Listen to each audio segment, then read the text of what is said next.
क्योंकि मैं कांग्रेस में लगभग 30 साल से 90 से मैं कांग्रेस में था। कांग्रेस जो है लॉबिंग वाली पार्टी है, बिना जिसके पास लॉबिंग नहीं है उसका बहुत ज़्यादा कुछ भला नहीं हो सकता। मामला होता है कि हमारा वोट सबको चाहिए, जहाँ हक देने की बात आती है, जहाँ भागीदारी देने की बात आती है, हमें दरकिनार कर दिया। और लोकसभा के चुनाव के लिए इनको तैयारी करने के लिए कहा गया है। पार्टी इन पर भरोसा करके इनको महाराजगंज लोकसभा से प्रत्याशी बनाने का काम करेगी। महाराजगंज लोकसभा पे हम लोग जीत तय होगी, निश्चित होगी। BA, BCom, BSc, MA, MCom करें विश्व की सबसे बड़ी यूनिवर्सिटी इग्नू से। सॉल्व असाइनमेंट्स और गाइड बुक्स प्राप्त करें। संपर्क करें Mahakal computers, DAV PG college के पास, पंच मंदिरा मोड़ से दाहिने, सिवान। जय हिंद, मैं हूं मोहम्मद वसीम खान, आप देख रहे हैं न्यूज इंडिया तक। आज सिवान में AIMIM ने एक प्रेस कॉन्फ्रेंस की। प्रेस कॉन्फ्रेंस करने का जो खास मौका था वो ये था, कांग्रेस के पूर्व प्रदेश सचिव आसिफ अली ने AIMIM पार्टी का साथ थाम लिया है। और साथ ही साथ इस प्रेस कॉन्फ्रेंस में यह भी बात कही गई कि आसिफ अली सिवान के महाराजगंज से लोकसभा के उम्मीदवार होंगे।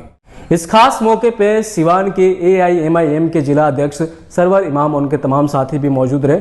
देखिए इस खास प्रेस कॉन्फ्रेंस को। सबसे पहले आप सभी मीडिया वालों को मेरे तरफ से सलाम।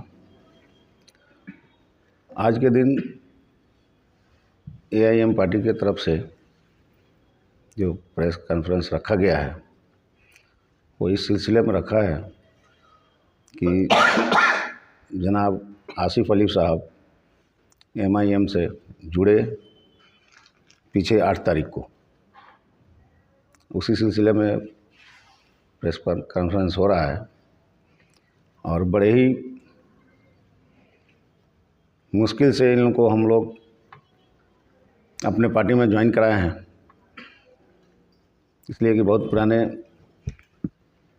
कांग्रेस के प्रदेश सचिव रह चुके हैं और इनको कांग्रेस से या तो दिल भर गया था या उस कांग्रेस में इनको घुटन हो रही थी, जो कि अपने घर वापसी किए हैं और हम लोगों का हौसला बढ़ाए हैं। और ये महाराजगंज लोकसभा से इनको प्रत्याशी भी पार्टी बनाएगी और ये जोर शोर से वहाँ इलेक्शन लड़ेंगे। घर वापसी कैसे कर सकते हैं? ये तो ऑलरेडी कांग्रेस में बहुत ज़माने से रहे हैं, MIM का नामो निशान नहीं था, तो फिर घर वापसी कैसे हुई? घर वापसी इसलिए इसको हम कह सकते हैं कि घर वही होता है जो अपना होता है। जो किराए का मकान होता है, रहता तो आदमी उसमें भी है, लेकिन मकान वही है अपना जिसमें परमानेंट के लिए जगह होती है। इसीलिए हम इनको बोले हैं कि इनकी घर वापसी हुई है। 8 तारीख को ज्वाइनिंग किए हैं और इतना जल्दी इनको उम्मीदवार भी घोषित कर दिया गया लोकसभा का, तो जल्दबाजी नहीं हो गया है? पहले भी तो बहुत सारे लोग ऑलरेडी पार्टी में हैं। पार्टी में हैं, लेकिन पार्टी में बहुत सारे लोग हैं, लेकिन सबकी अपनी अपनी पकड़ है क्षेत्र में। ये काफ़ी दिनों से क्षेत्र में अपना योगदान दिए हैं, काफ़ी लोगों से इनका पकड़ है, इसलिए पार्टी इन पर भरोसा करके इनको महाराजगंज लोकसभा से प्रत्याशी बनाने का काम करेगी। MIM के आला जो शीर्ष के जो नेता हैं उन्होंने कंफर्म किया है या सिर्फ ये सिवान के और गोपालगंज के लोगों का मानना है कि इन्हें प्रत्याशी बनाया जाएगा? नहीं, ये हमारे आसिफ अली साहब पटना में इनको अख्तर अली ईमान साहब ने अपने हाथों से इनको ज्वाइन कराया और शीर्ष नेतृत्व से ही परमिशन मिला है कि इनको लोकसभा इलेक्शन लड़ाया जाए। जी, आज जो प्रेस वार्ता किया जा रहा है उसके बारे में बताइए। सबसे पहले तो आप तमाम लोगों का बहुत बहुत शुक्रिया, आप तमाम मीडिया वालों का बहुत बहुत शुक्रिया, और आप लोगों ने वक्त निकाला यहाँ तक आने के लिए। और जहाँ तक बात है इस प्रेस कॉन्फ्रेंस की, तो ये प्रेस कॉन्फ्रेंस जो है दो मकसद है। एक तो ये कि पार्टी जो है MIM ने बिहार प्रदेश के सचिव नियुक्त किया है अपने आसिफ अली भाई को, और दूसरा ये है मकसद कि उनको महाराजगंज लोकसभा से उम्मीदवार बनाने की भी बात हुई है और लोकसभा के चुनाव के लिए इनको तैयारी करने के लिए कहा गया है। तो ये भी ज़रूरी था कि हम लोग जो है प्रेस के माध्यम से, मीडिया के माध्यम से तमाम जनता को इस बात का से खबर बाखबर करें, बताएं कि भाई आसिफ अली भाई जो हैं MIM के ये भावी उम्मीदवार हैं महाराजगंज लोकसभा क्षेत्र से, और पार्टी जो है अपनी पूरी सक्रियता से और पूरी मजबूती से वहाँ इनको चुनाव लड़वाएगी, और इनके जो पार्टी अपना दमखम जो जितना जो भी कुछ हो उस दिखाने की पूरी कोशिश करेगी वहाँ। सॉरी।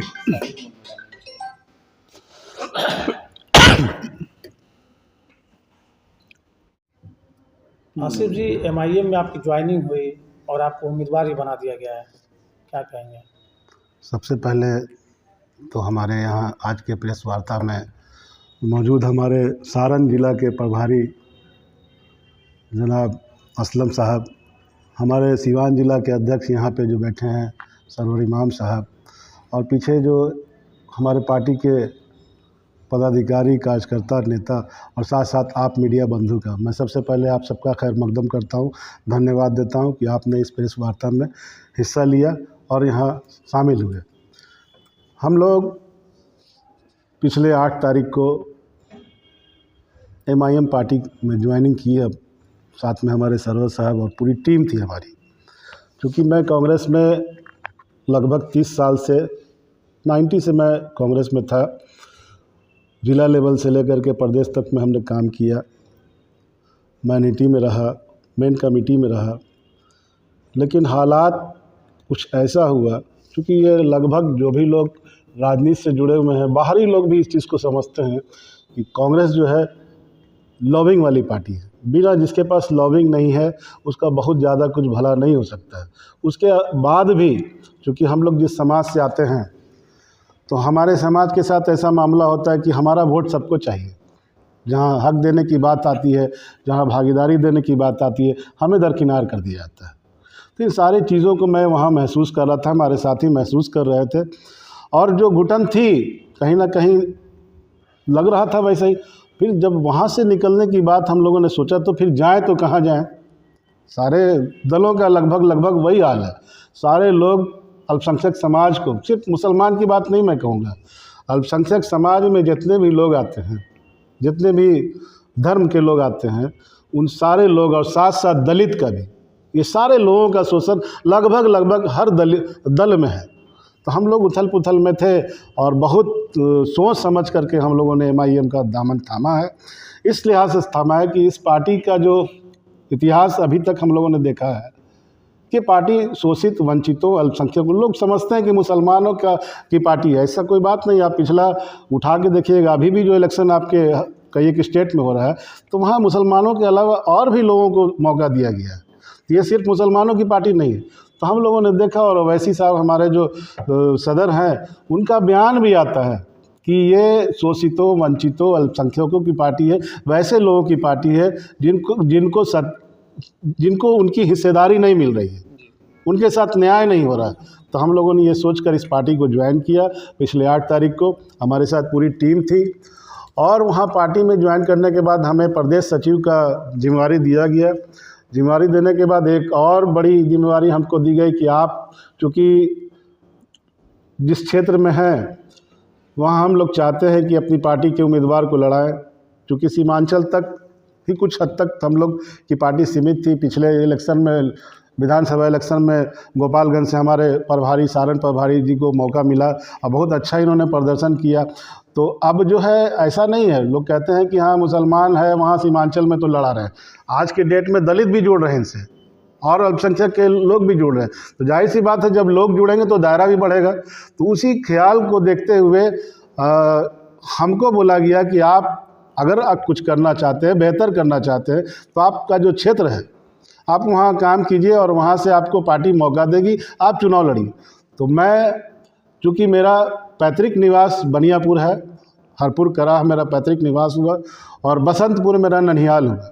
महाराजगंज की जो सीट का जो मामला है, जिस तरह से सीट बना है महाराजगंज लोकसभा, 4 सीट विधानसभा की आती है छपरा से, सारण से, और 2 सीट आती है सिवान से। तो मेरे लिए उम्दा वही, चूँकि जो भी काम करना चाहता है तो जो अपना गृह क्षेत्र है वहीं से काम करेगा।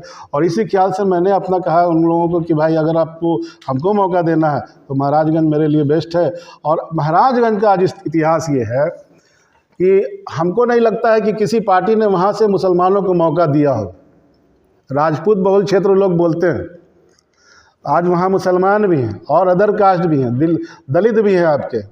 आप क्यों नहीं मौका देते हैं, क्यों नहीं और लोगों को मौका देते हैं? आज MIM ने हमको मौका दिया है कि आप वहाँ मेहनत कीजिए, आप वहाँ आगे बढ़िए, आपको भावी उम्मीदवार के तौर पर पेश किया जा रहा है। चूँकि फ़ैसला दारुल सलाम से होता है, आला कमान फैसला करता है। स्टेट कमेटी के जो भी सरबराह हैं, जो भी नेतृत्व है, उन लोगों ने कह दिया कि आप मेहनत कीजिए, फैसला वहाँ से होगा, जैसा बेहतर होगा आपको टिकट दिया जाएगा, आपको चुनाव लड़ाया जाएगा। आसिफ जी, आमतौर पे मुस्लिम बहुल क्षेत्र से चुनाव लड़ने के लिए आपकी पार्टी जानी जाती है, ऐसे में महाराजगंज क्यों चुना? बगल में सीवान सीट है, तो सीवान सीट तो चुनाव लड़ सकते हैं। नहीं, मैंने तो आपको कहा कि क्षेत्र बढ़ रहा है।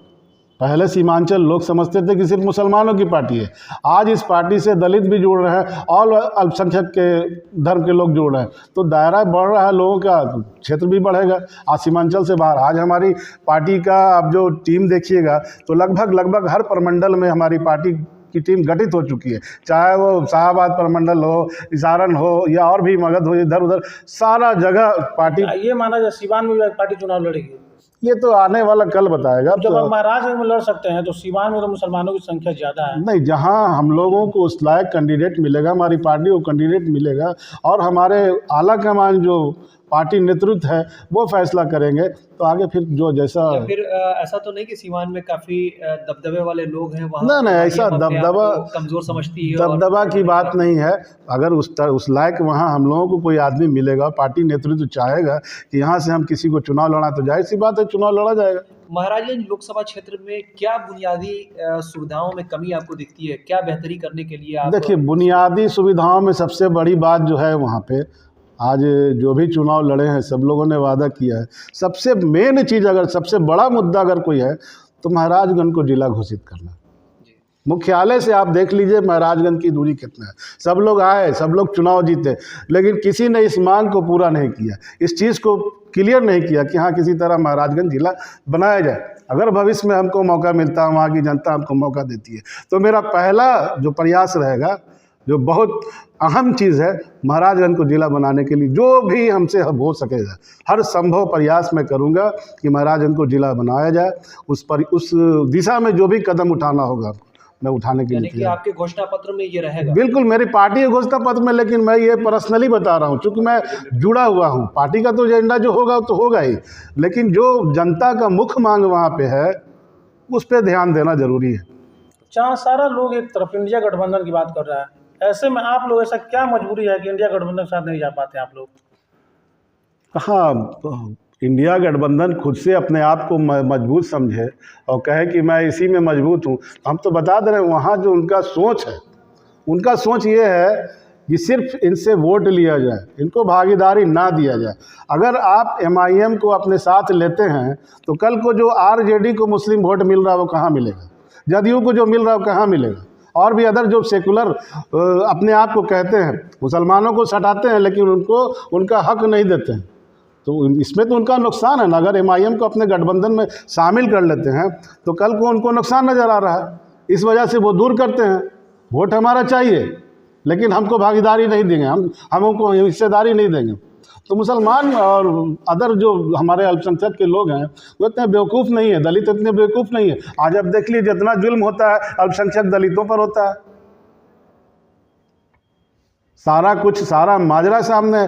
तो लड़ रही है MIM, हमारे ओवैसी साहब लड़ रहे हैं इसके लिए।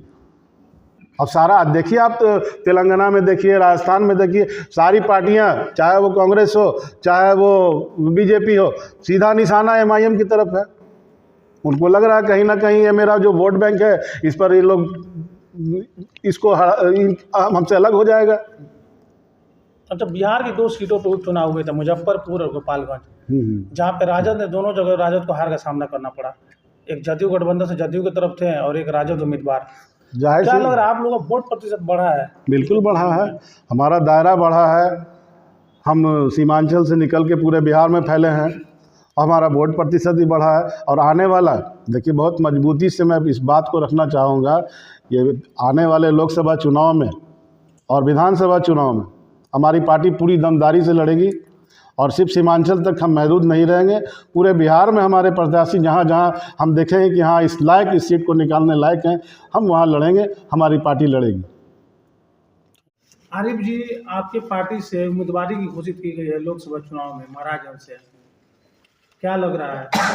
सबसे पहले आप मीडिया बंधुओं को नमस्कार, आदाब, सलाम करता हूं। देखिए, मैं बताना ये चाहता हूं कि आज 6 साल से पार्टी का मैं संयोजक के स्तर पे कार्य कर रहा था। जैसे मैं सुना कि हमारे सरवर ईमान साहब पार्टी के जिला अध्यक्ष बन गए, मुझे और मजबूती मिला। और हमारे सिवान, गोपालगंज और छपरा और महाराजगंज चारों जिला जो है और हम लोग मजबूत हो गए इनको जुड़ने से। और हमारे आसिफ बड़े भाईजान जो हैं, हमारे प्रभारी साहब हैं, असलम साहब, हम लोग सारे लोग मिलकर महाराजगंज लोकसभा में हम लोग जोरों शोर से हम लोग कार्य करेंगे और लोकसभा भी चुनाव लड़ेंगे। पार्टी को कितनी मजबूती मिलेगी, जहां कई एक दल है, एमआईएम का सीवान में कुछ अस्तित्व नहीं है? आपको क्या लगता है कि आप लोगों के जुड़ने से जो नए लोग आए हैं, संगठन को कितनी मजबूती मिलेगी? बहुत मजबूती मिलेगी और 100% हम लोग महाराजगंज लोकसभा पे हम लोग जीत तय होगी, निश्चित होगी।